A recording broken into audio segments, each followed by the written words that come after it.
mga kapatid, no, ito yung mga steel deck, no. Nakikita natin sa taas, ready na para sa magbuhos na yan sila dito, no, ng road concreting, asphalt ba o depende. So ito naman mga angle bar dito sa dulo. Ayan, nakikita natin doon sa kabila mayroon, no, para na yan sa railings na gagawin dito na side. Ayan.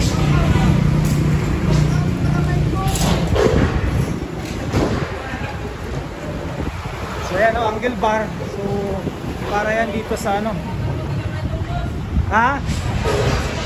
Maitom, ayan, shoutout daw. So ito, para ito sa railings na gagawin dito sa gilid, no? At saka yung sidewalk.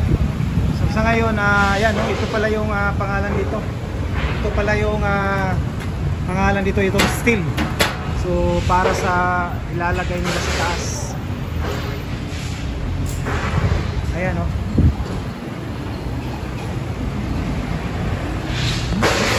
Shout out, boss. Oy. Shout out sa taga Maitom. Maitom daw. Asa nang Maitom, boss? Sa Sarangani province. Ayan, shout out sa mga taga Sarangani dyan, no? Ayan. Ito.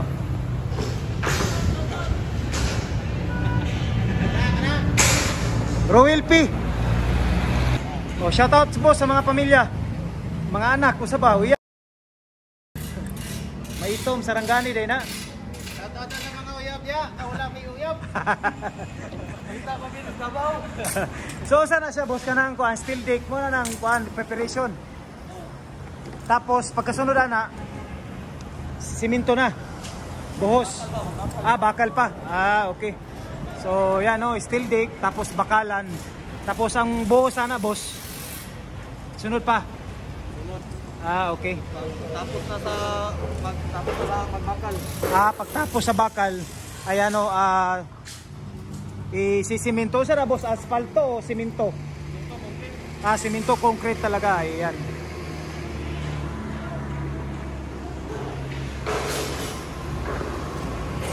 Ayan, no, mga kapatid, malapit nang matapos yung paglagay nila ng deck, no, steel deck para sa road concreting. So itong mga bakal na ito, so ready na rin para sa taas. Pero itong third section na next pier, parang although mayroong girder na dito kasi malapit lang yung girder nila, pero ito yata yung pinakauna nila, itong dalawang section muna, no.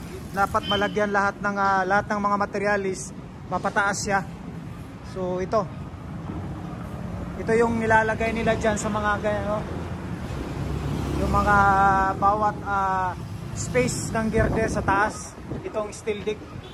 Ayan, no, ito.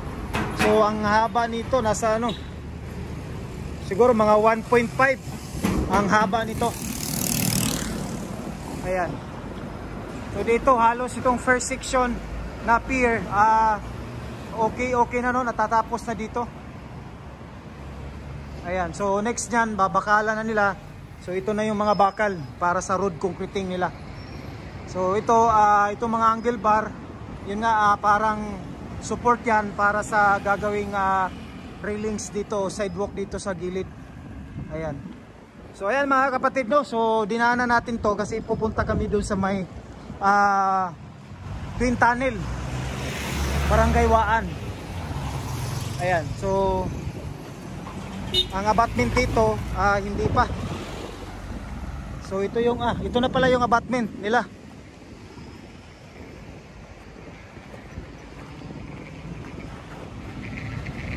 So dito yung abutment nila. Abutment yan, no? Yan ang abutment.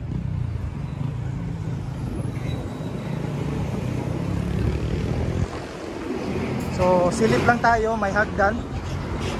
Tingnan lang natin, pero hindi tayo pupunta sa taas talaga. Ayan na.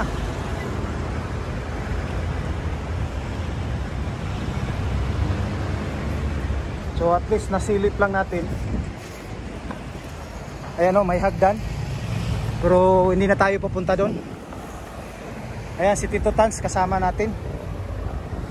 So itong abutment pala, ito na yon. siguro nasa taas ano. Yung haba dito, kung isali natin itong ano, ito nasa 2 meters to eh.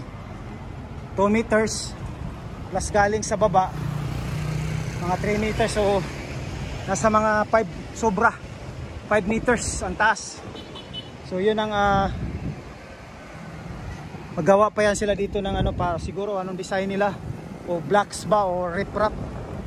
Pero pas usually sa ganitong taas mga 5 meters ano lang yan, mga riprap. Pero yung riprap, pero yung kumataas na mga 10, 11 ginagamitan na talaga yan ng modular segmental blocks, kagaya dun sa may Tagum flyover. Ayan, no? So hanggang dito na lang tayo mga kapatid.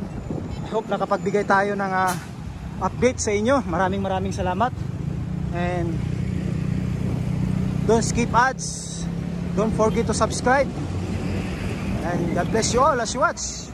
Bye bye.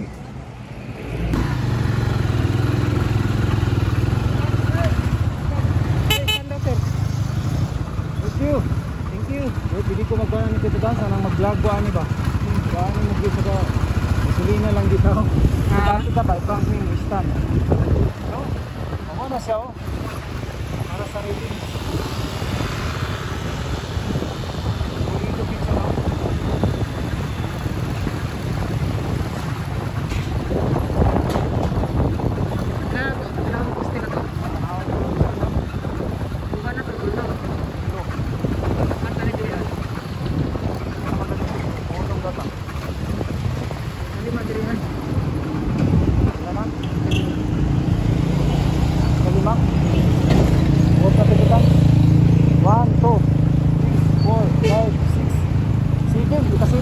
Dito.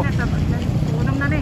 Oh, ikasibin, dire proang ka na. 1 2 3 4 5 lima dire dito tan sa pilang apartment. 7 12 12 abdo pilang na apartment na. Muli ko na ka dire pa na. Pinapalungan na.